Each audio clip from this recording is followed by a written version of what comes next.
So you'll think this is funny, but I filmed a video that I was going to post yesterday.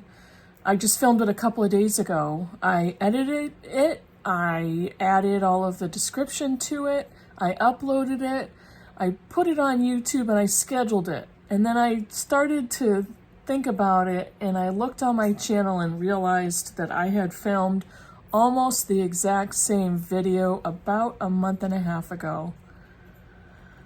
Hey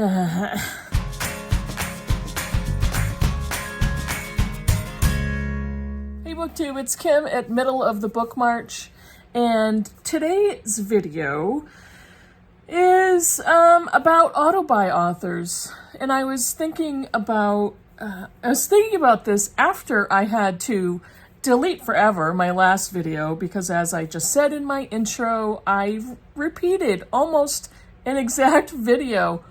I don't know how I did it, but I did. So I was thinking about this as another video idea for down the road, and I figured I'm going to use it now because I need something to do. But I thought about a lot of authors that are auto-buys for me. What does that mean? That means that when they come out with a new book, I don't even ask any questions. I just automatically am going to buy that book. It also means if I've read one of their newer books, I'm going to automatically go back and look for their backlist and start acquiring those. That normally happens with library sales and or used bookstores, that type of thing. And I have one of those, and I'll explain that in a second. But I just wanted to show you some books that I've read over the years. Some of them are debuts, and I can't wait for a couple of these authors to come out with a new book. Or they are older debuts, and I've since read several other books by those authors, and I continue to get or acquire their books. So let me just kind of dive into this, and I'll show you what I mean.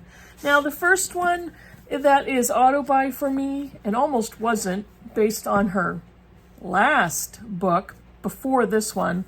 This is Barbara Kingsolver and Demon Copperhead, which just won the Women's Prize for Fiction. Congratulations to Barbara Kingsolver, who also co-won the Pulitzer Prize for Demon Copperhead. Her last book, Unsheltered, I almost took her off my list. I couldn't stand that book so strongly. I haven't read this one yet, and have I read all of these?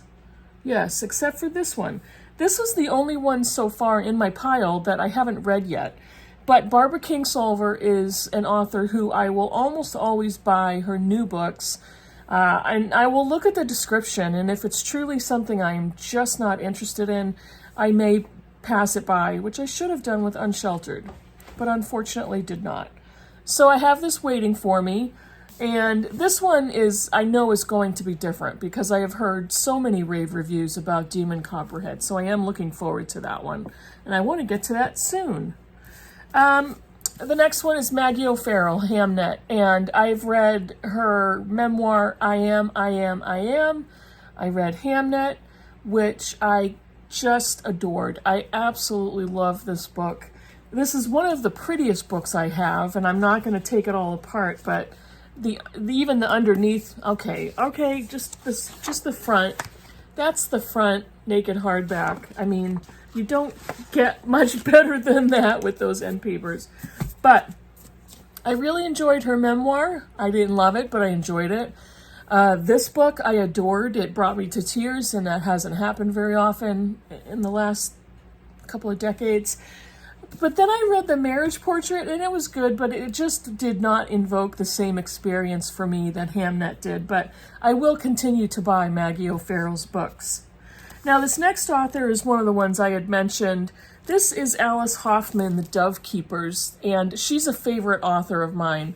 I've read 3 of her books, and The Dove Keepers is, I think, the first book of hers that I read. And I absolutely love this book. This is set in 70 CE.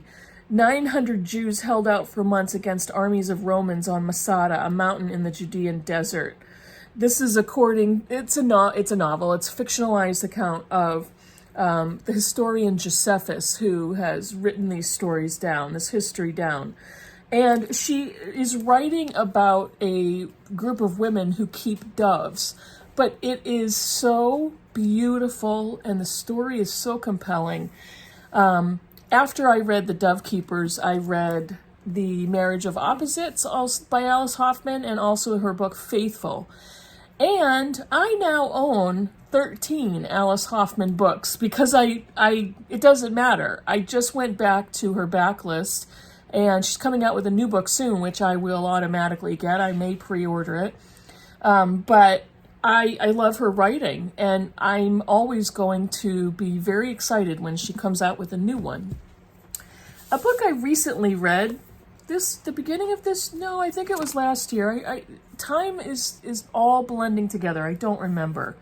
This is Elena Knows by Claudia Pinheiro, and this is translated by Frances Riddle.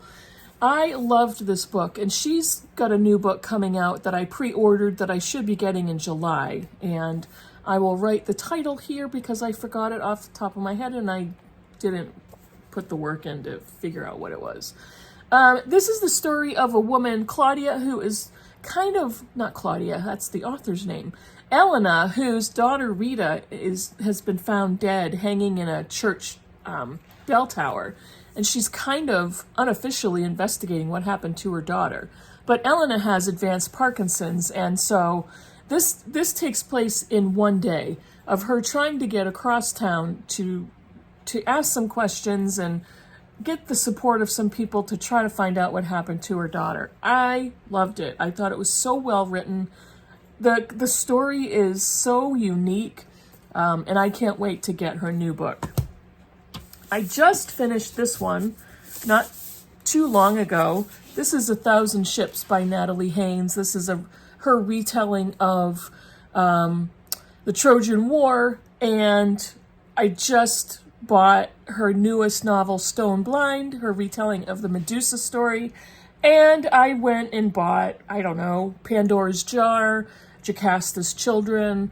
I just loved her writing. I loved her style. I loved her story idea. I don't know. These are books that just hit me a certain way, and we can't, as readers, we can't always explain why we love what we love. But Natalie Haynes has such a way with her narrative structure, the ideas of what she wanted to write in the story, how she developed her characters. I just absolutely loved it.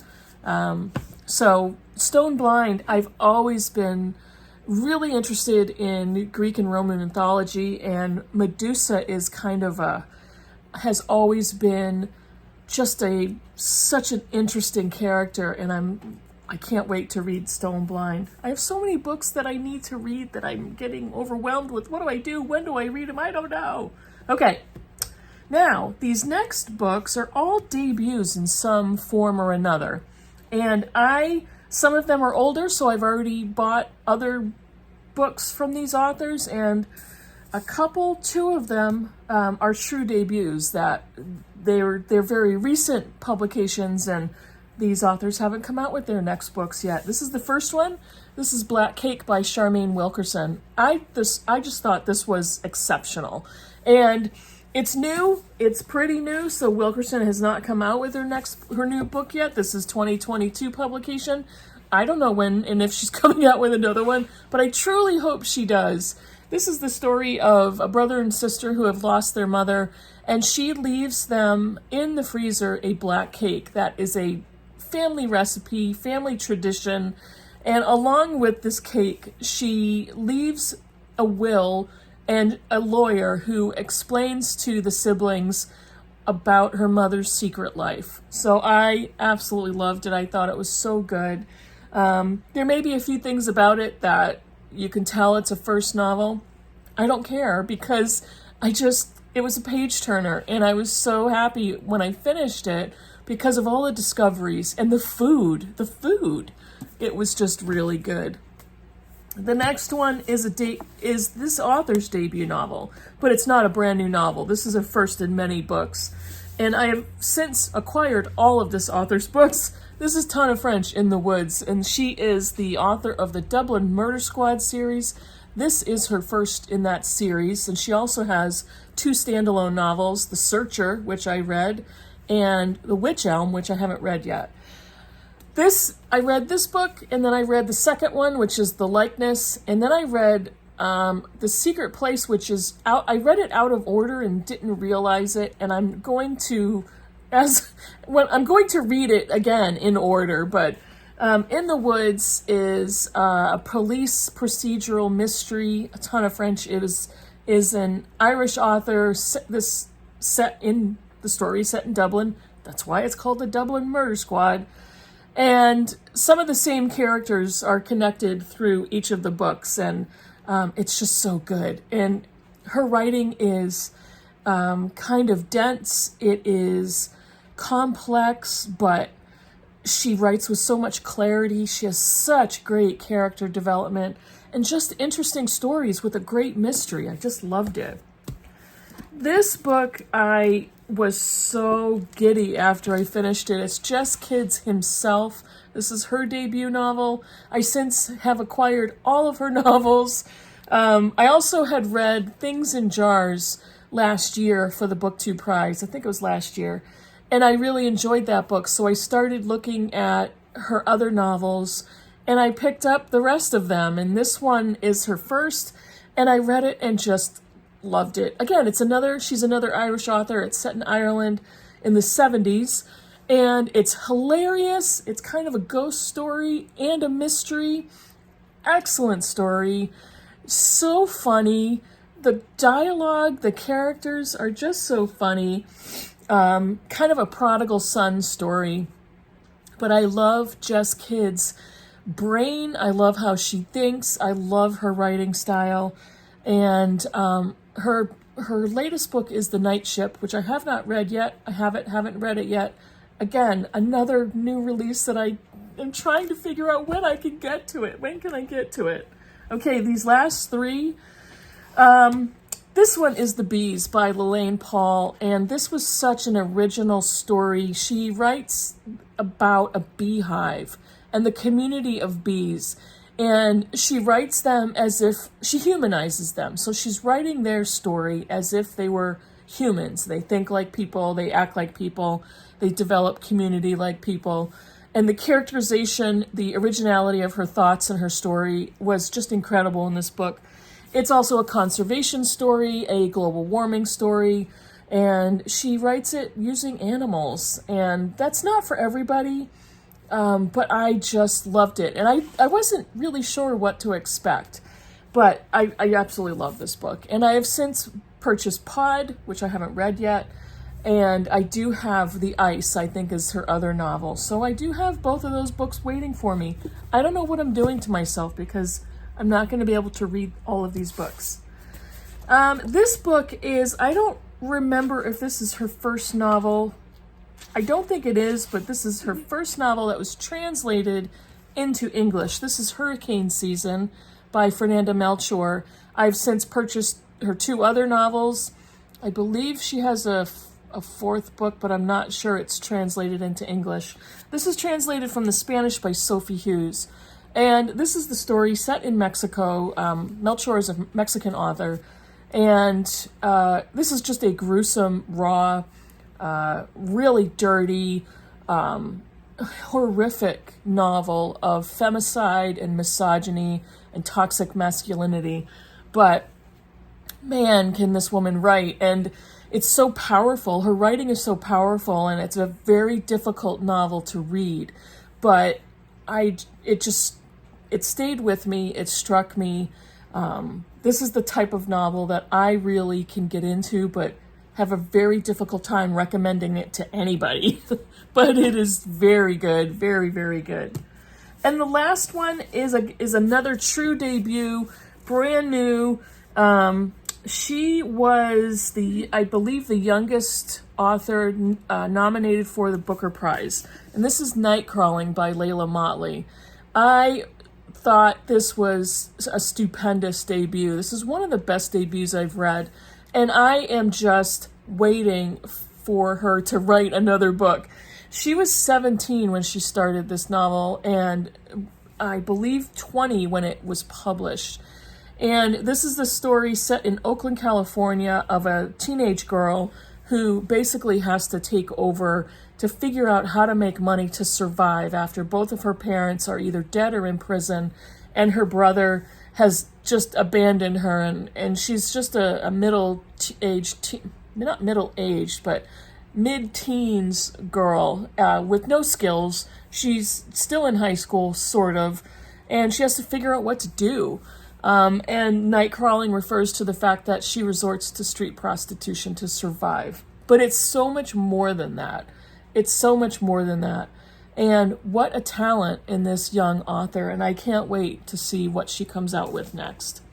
So those are all books that kind of are auto buys for me. Some of them are, some of the books, a couple of the books are true debuts, and I literally can't wait to see what those authors come out with, what's coming next. A lot of the books are novels or, authors that when I read one or two of their books, I immediately started looking for their backlist. And Alice Hoffman, I think, is one of the authors I have in my home that I own the most of her books. And so many of hers I found at library sales for like $1. Or as I was reading them, I would buy used or bargain. So, when I say I have 13 of an author's books, and Hoffman is very prolific, it's like I'm not buying 13 of them all at once, but I basically found the jackpots when I looked in library sales and used bookshops and that type of thing. So that is it for me. Let me know who your author. I do this quite often. If I talk too fast, I'm starting to mix up my words, and I'm not going to edit it out. Let me know who your auto buy authors are. Let me know if you buy all of an author's books, even if you haven't even read all of them yet. But after a few of their books, you realize, yes, that author is for me, and I will buy all of their books. So let me know if you've done that. Let me know if you've read any of the books I showed you, and I will see you in the next video. Bye, everybody.